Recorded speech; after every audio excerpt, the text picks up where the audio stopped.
मंच पर विराजमान राज्यपाल श्री आर.एन. रवि जी, ऊर्जावान मुख्यमंत्री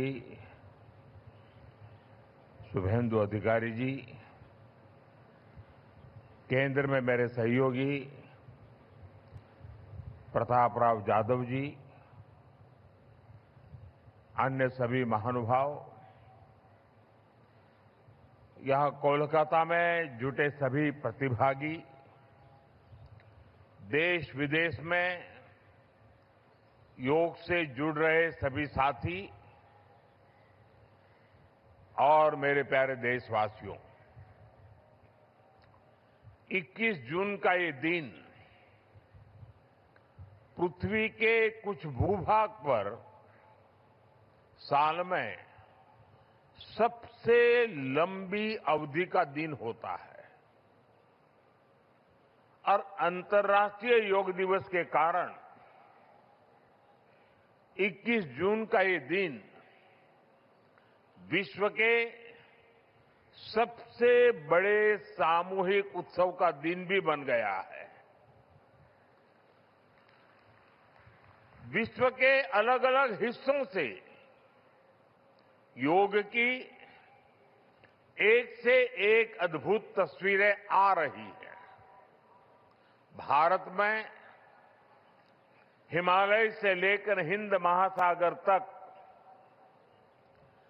पूर्वोत्तर और पूरब में बंगाल से लेकर पश्चिम में सौराष्ट्र तक पूरा देश योग की ऊर्जा से, चैतन्य से भरा हुआ नजर आ रहा है।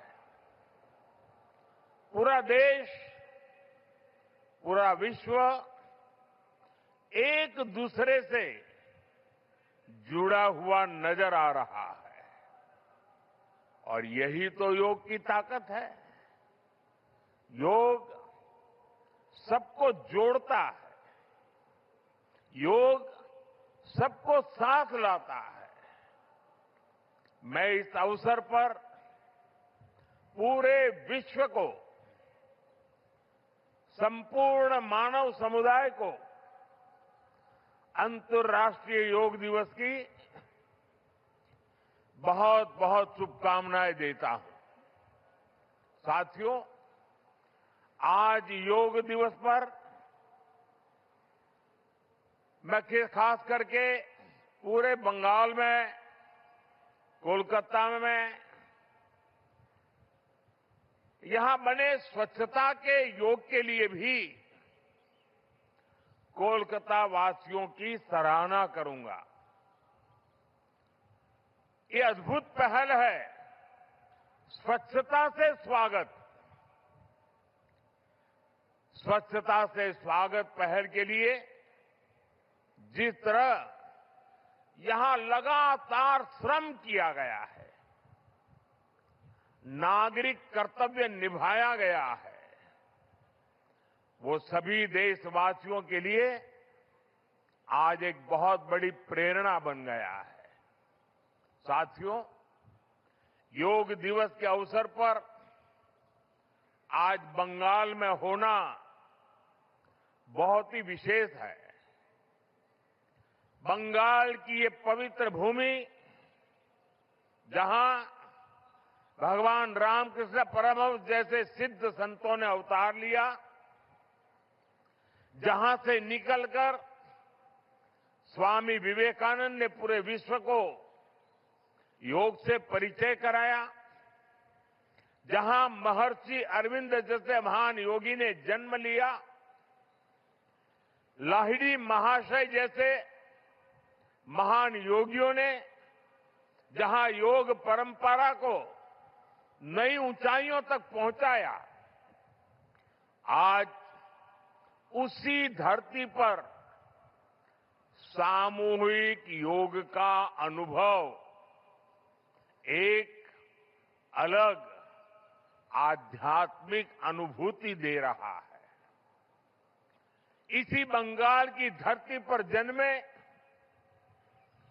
गुरुदेव रविन्द्रनाथ ठाकुर का मानना था कि मनुष्य की पहचान अलग अलग रहने में नहीं, बल्कि अपने आसपास की दुनिया से जुड़ने में है।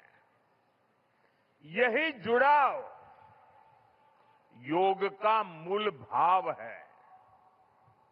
महर्षि अरविंद भी कहते थे,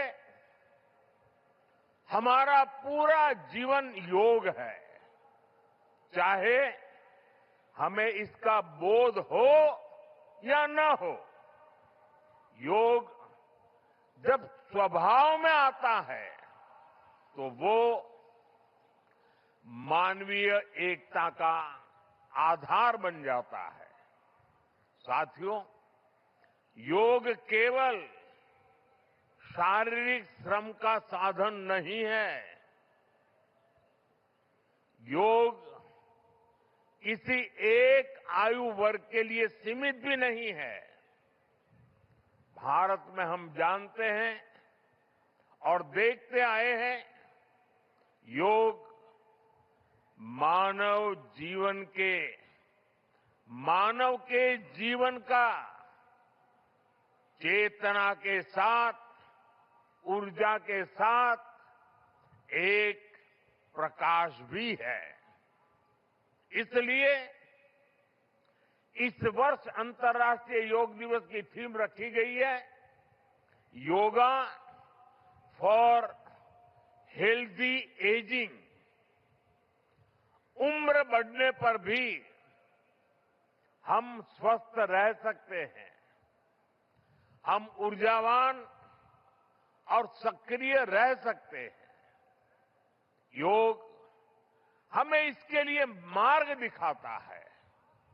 friends, when we speak of yoga for healthy aging, it means that we can work to ensure that age does not reduce human potential.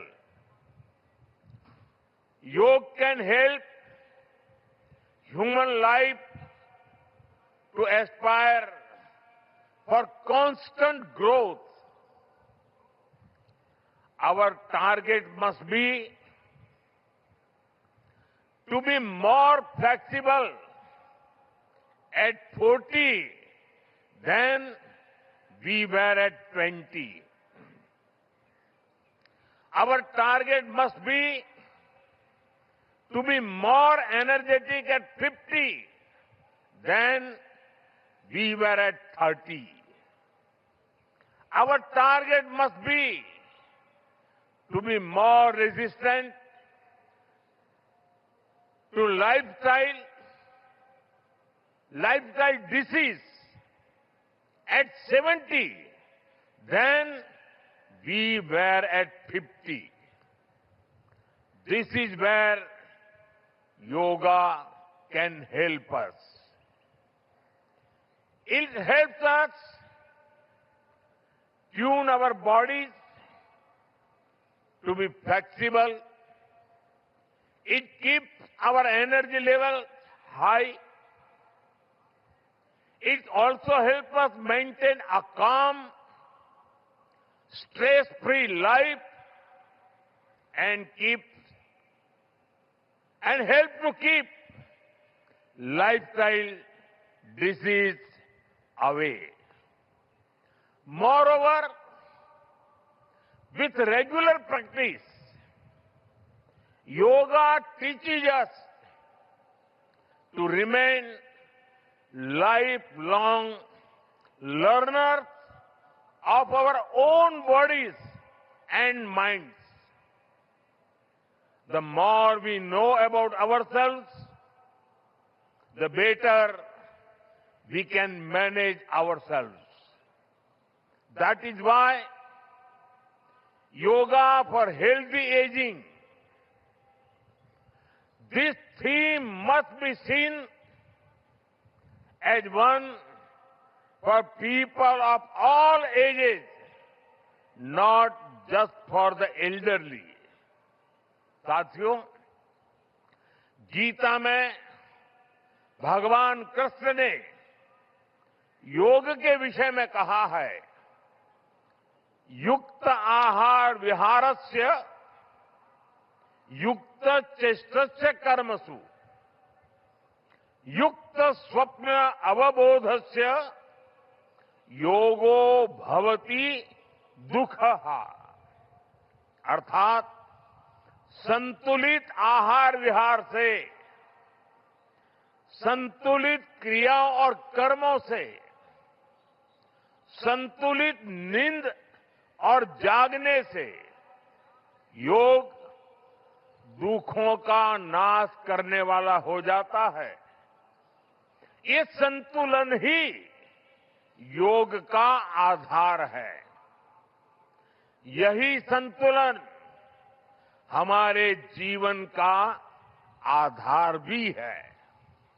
लेकिन ज्यादातर लोग आज इस आधुनिक समय में जीवन के असंतुलन से ही जूझ रहे हैं।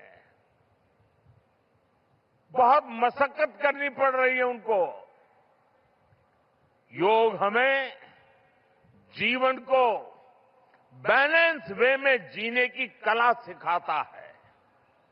योग हमें डूज और डोंट सिखाता है। और जब हम हमारे शरीर को सही ढंग से चलाना सीख लेते हैं तो स्वास्थ्य हमारा स्वभाव बन जाता है। साथियों, योग केवल हमारे शारीरिक स्वास्थ्य पर ही फोकस नहीं करता। योग मानसिक स्वास्थ्य से शारीरिक स्वास्थ्य का मार्ग दिखाता है। इसलिए योग के विषय में युक्त चेष्टस्य कर्मसु कहा गया है। यानी हमें क्या करना चाहिए, क्या नहीं करना चाहिए, इसका बोध। ये बोध हमारे जीवन में शांति का स्रोत तो बनता ही है।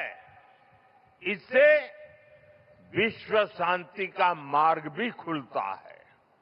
इसलिए योग आज केवल हमारी पर्सनल लाइफस्टाइल के लिए जरूरी है, इतना ही नहीं है। योग दुनिया के बेहतर भविष्य के लिए एक आवश्यकता भी है। साथियों, अंतर्राष्ट्रीय योग दिवस के अवसर पर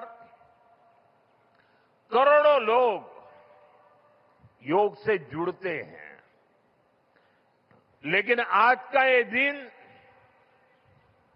हमें अपने साझा संकल्प को फिर दोहराने का अवसर देता है। आइए हम संकल्प लें, योग को केवल एक दिवस तक सीमित नहीं रखेंगे। योग को केवल एक कार्यक्रम तक सीमित नहीं रखेंगे। हम योग को अपने जीवन का हिस्सा बनाएंगे, अपने परिवार का हिस्सा बनाएंगे, अपनी आने वाली पीढ़ियों का हिस्सा बनाएंगे। साथियों, इसी दिशा में इस वर्ष योग 365 योग 365 की पहल को भी आगे बढ़ाया गया है। इसके तहत 100 दिन के ऑनलाइन योग कार्यक्रम का आयोजन किया गया है, जिसमें अभूतपूर्व जनभागीदारी देखी गई है। 130 देशों के 30 लाख से अधिक लोगों ने इसमें भाग लिया है। साथियों, जब समाज स्वस्थ होगा तब राष्ट्र भी अधिक सक्षम, अधिक समृद्ध और आत्मविश्वासी बनेगा। मैं इसके लिए मैं सबके लिए कामना करता हूं, सर्वे भवन्तु सुखिनः, सर्वे सन्तु निरामया।